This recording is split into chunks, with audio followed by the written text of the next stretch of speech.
Hello everyone and welcome. My name's iKmRni and thank you for clicking on the video. Today I got some Battlefield 4 sniping gameplay here, guys. It's on TDM. So today I want to be talking about the PlayStation 4 versus the Xbox One, my opinions and which consoles I will be getting, and hopefully it'll help you decide which console you should get. But before we get straight into the video, guys, if you're new to the channel, be sure to click the subscribe button to join the Saiyan army, and be sure to click the like button too. It really helps me out. So I think it's pretty easy to say that everybody knows I'm a PlayStation fan at heart, but that doesn't mean I don't appreciate other consoles. I do have an Xbox 360, I do have the original Xbox One, I guess you could call it. Of course I got my PlayStation 2 and my PlayStation 1, and I got a Wii, GameCube. I did not pick up a Wii U, and I played N64 a bunch back when I used to have that.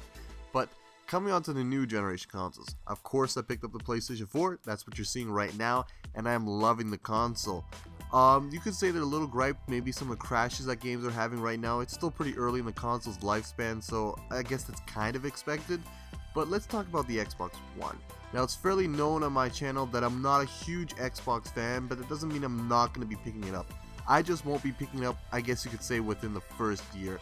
Now, the Xbox One looks like a promising console, and it does look like a competitor for Sony. That's really going to be hard because Microsoft has a lot of money, and they can get a lot of exclusives with that money.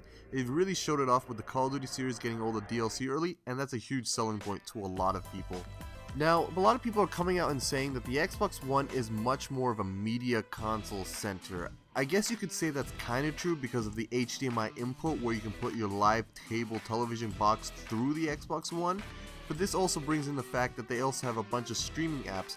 You could say they have more than the PlayStation 4, in fact that is true, but we already have it confirmed that PlayStation 4 will also be receiving these apps as well. So when people say that the Xbox One is more of a multimedia console, I basically just see the TV side of it, the HDMI input, and for me, I don't know for a lot of guys, but that doesn't really make much of a big deal for me because I don't even have TV in my house. I just use the internet and Netflix. That's basically it.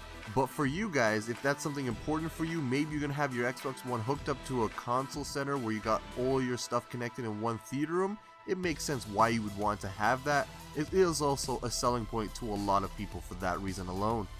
Now, like I said earlier, how Microsoft has a lot of money, they did able to grab a huge deal when it comes to Titanfall. Titanfall is going to be one of the big first-person shooters. They're going to be coming out March of 2014 exclusively for the Xbox line and the PC market. It's not going to be coming anywhere near the PlayStation 4, which is unfortunate. It was pretty much confirmed already that we will be able to see Titanfall 2 on the PlayStation 4, but who knows how far along that game is going to come out. If you guys don't know anything about Titanfall, pretty much they are the original makers of Call of Duty, the original nutshell of Infinity Ward. Pretty much all these guys left Infinity Ward, left Call of Duty to start this game back in Modern Warfare 2.